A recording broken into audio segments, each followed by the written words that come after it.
Des Marocains et des étrangers victimes d'une organisation de malfaiteurs spécialisée dans les arnaques immobilières à Casablanca. À l'aide de faux documents, ils ont détourné pendant des années des dizaines de biens de valeur avant d'être condamnés par la justice à de la prison ferme. En février dernier, l'affaire dite de la villa Rêve de Crabe sur le littoral casablancais avait défrayé la chronique. Plusieurs membres d'une organisation de malfaiteurs étaient condamnés à des années de prison ferme. Ils s'étaient appropriés à l'aide de faux ce bien immobilier, une histoire qui en révélera bien d'autres similaires au point que les personnes concernées se sont regroupées au sein d'une association à cheval entre la France et le Maroc. Reportage Abdel Fattah Moumen, commentaire Brahim Saleki. Il y a 3 mois, Gérard Benita retrouvait le sourire en même temps qu'il récupérait la villa que lui a léguée son oncle. Une belle propriété de 3400 mètres carrés sur la corniche casablancaise qu'une association de malfaiteurs a failli lui confisquer. La justice marocaine ainsi que la police et la gendarmerie ont très bien fait leur travail puisque ces gens-là sont sous les verrous et que j'ai obtenu en février 2014 un jugement en ma faveur. Hadja Gaja n'aura pas eu cette chance. Certains des individus impliqués dans l'affaire précédente se sont emparés en 2009 de sa maison du quartier Bourgogne pour édifier à la place cet immeuble flambant neuf. J'étais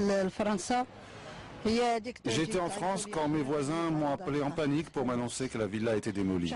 J'ai tout perdu, mes vêtements, mes bijoux, mon mobilier. Je n'ai plus rien. Je me retrouve sans domicile, comme si je n'avais jamais habité à Casablanca.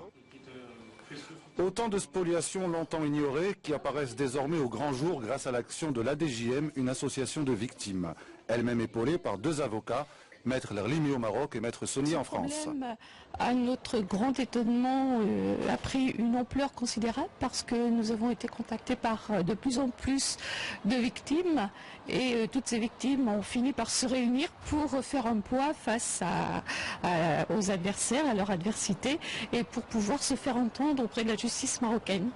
Et le président de la DGM espère bien un jour récupérer les biens de son arrière-grand-père de nationalité cubaine.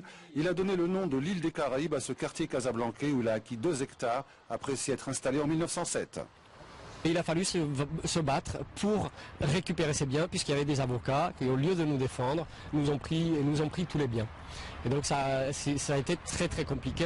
C'est vraiment un chemin semé d'embûches. Et aujourd'hui, on espère trouver une issue favorable.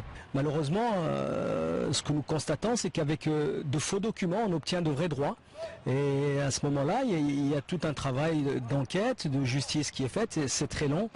Ce matin encore, 23 titres fonciers litigieux étaient au cœur d'un procès qui s'est ouvert devant la cour d'appel de Casablanca. À cette occasion, les prévenus ont proposé de dédommager les victimes. De quelle manière? Réponse lors de la prochaine audience prévue le 3 juin.